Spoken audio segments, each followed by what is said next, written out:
How do you find light in the darkness? For me, it's the simple things. Nature walks, cups of tea, a candle flame burning bright. The winter tide has fully taken hold here, and at the time of editing this video, it's actually snowing outside late into the night. But earlier this week, I went out exploring. I was searching for evergreens to make into incense bundles and uplift my spirit during the dark days.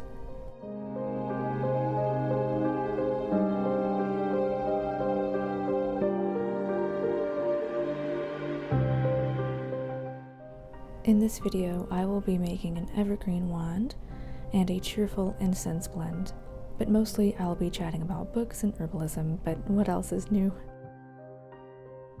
I hope this video can lift your spirits during dark days.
Good morning, everybody. So I am back from my vacation, as I called it.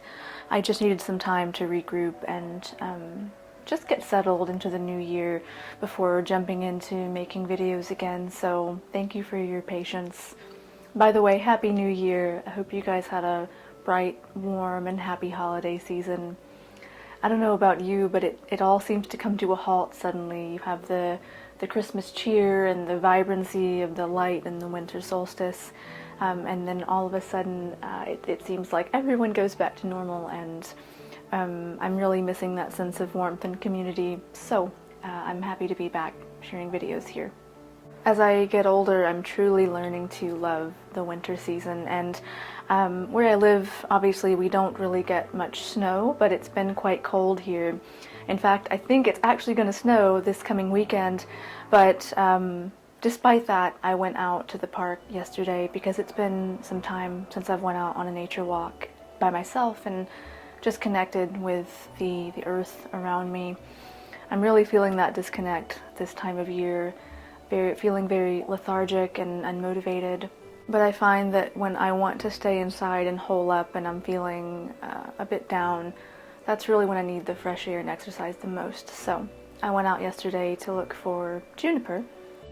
Not Juniper, she's in the chair here taking a cat nap, but the herb Juniper.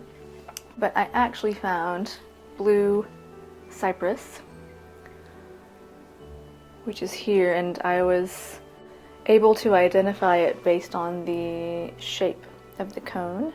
See if I can get it focused. I wasn't specifically looking for juniper. Really, at this time of year when everything is dormant, all we have is the evergreens like pine, cypress, juniper, and cedar, which is growing just outside. So I was happy to find this. It smells amazing, and I picked a small basket full. So I'm hoping to make some cypress evergreen bundles in this video just to burn for the dark days. We're about a week into January, and in bulk or midwinter will be coming up soon, and I just like to have something special prepared for that day. Evergreen is so uplifting for this time of year, and it's really my way of connecting back to the earth. And historically we've decorated with evergreen, and we have winter trees or Christmas trees, and I've kept my Christmas tree up, and I usually do a few weeks after Christmas, because to me it is a winter tree.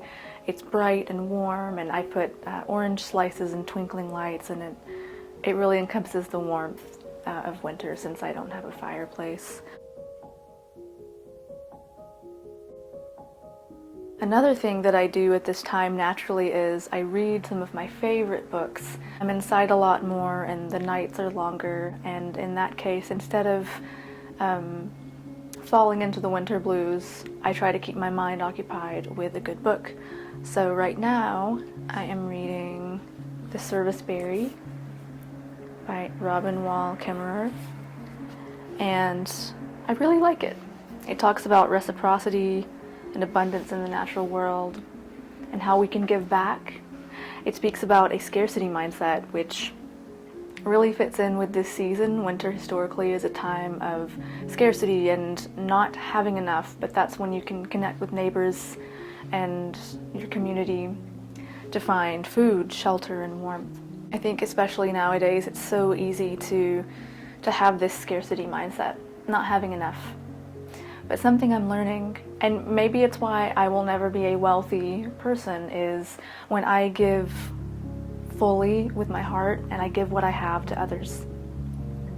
That is completing almost a soul purpose for me. I don't know how to explain it.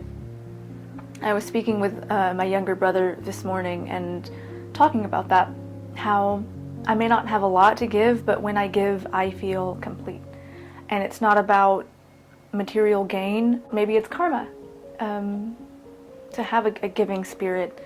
And anyway, just looping back, that was sort of the theme of this book, is abundance and reciprocity, the give and take of nature, and how we have lost that over the past few centuries, but how it's always available to connect with. Another book that's been quite practical for me, speaking of evergreens, is my field guides. I have several of these. This year, a small goal of mine, by the way, is to get better at identifying trees. I know that the one right outside my window is a black gum, and then in the back is yellow poplar, so we're getting somewhere. But it did take me some time to figure out that this was indeed cypress and not eastern red cedar or juniper. But again, it's all about learning. And if you're here learning with me, just know that I'm not a lexicon of plant knowledge. This is all a learning experience for me, and just a journey that we're here on together. You know, I always have to loop back to that note of that philosophical note. I tend to do that. I tend to go on these philosophical tangents, and it's why I can never get anything done. And then a work of fiction that I'm reading is The Unmaking of June Farrow. And it's about time travel, let's just say that. But it's set in North Carolina in the mountains, and it talks about the Blue Ridge Mountains, and there's a girl living on a flower farm that her family's owned for decades. And I loved the mix of that quaint country life that isn't so different from the life I live. I live in northwest Georgia, and my family's from LJ near the Blue Ridge Mountains. So I was able to connect with this character quite a bit. I'm still working through this. I'm almost halfway. But I find this interesting. It has the element of historical fiction, but there's also that element of fairy magic and the unseen that's right on the edge of our vision. And I find that is how I live my life, really celebrating and living in tandem with the intangible.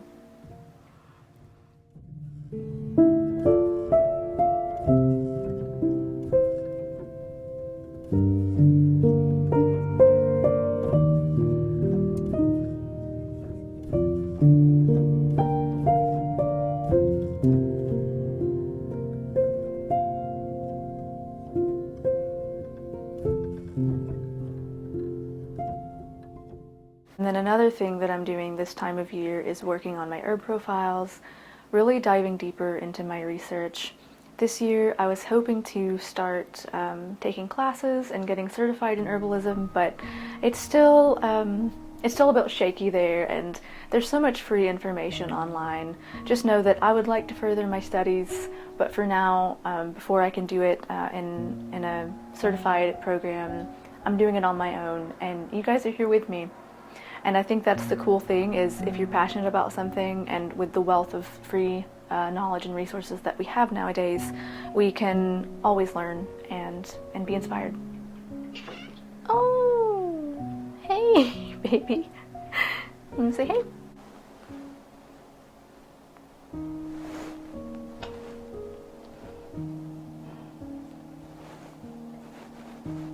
But with that being said, I am working further on my herb profiles, and it did throw a wrench in my plans to profile juniper for this month, so I think I will just stick with pine until I can find actual juniper. I was feeling nostalgic for the plant juniper. So if you're on Patreon, that means I'm also off of vacation, so I'll be back to posting my regular things.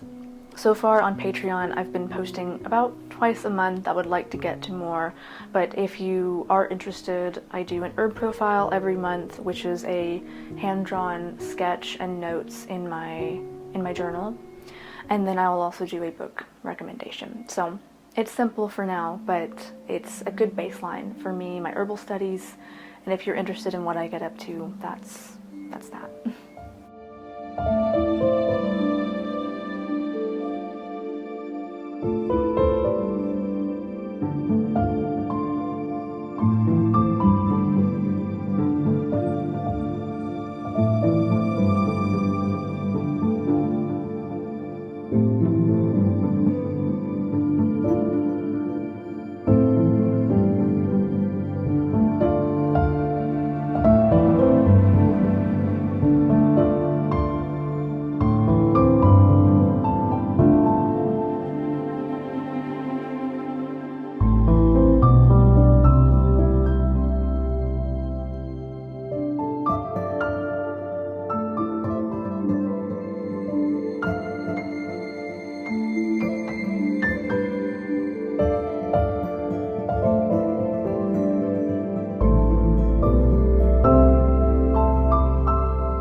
I didn't really have a sage message to leave with you guys, only to pop in and say hello and just touch base at the start of the year, and I hope you enjoyed this cozy video. As always, a big warm thank you to everybody who has followed along and is supporting me here. I definitely want to keep this channel going at the bi-weekly pace this year, and now I have family members who enjoy watching. Hi Jerry, hi Shirley. Jerry calls my videos his stories, so that's no pressure or anything, but now I have to deliver. So I've just noticed that my candle is burning out a lot quicker than I thought, so I think I'm gonna leave it here. I just wanted to touch base with you guys at the start of the year and say a big thank you to everyone who's been following along. And I hope you enjoyed this cozy video. Look forward to more. Wherever you are, I hope you're taking care. I hope you're staying warm and inspired, especially in the winter time. And again, thank you all so much for watching and supporting me here. It's going to be a good year, I think. I'll talk to you very soon, and goodbye.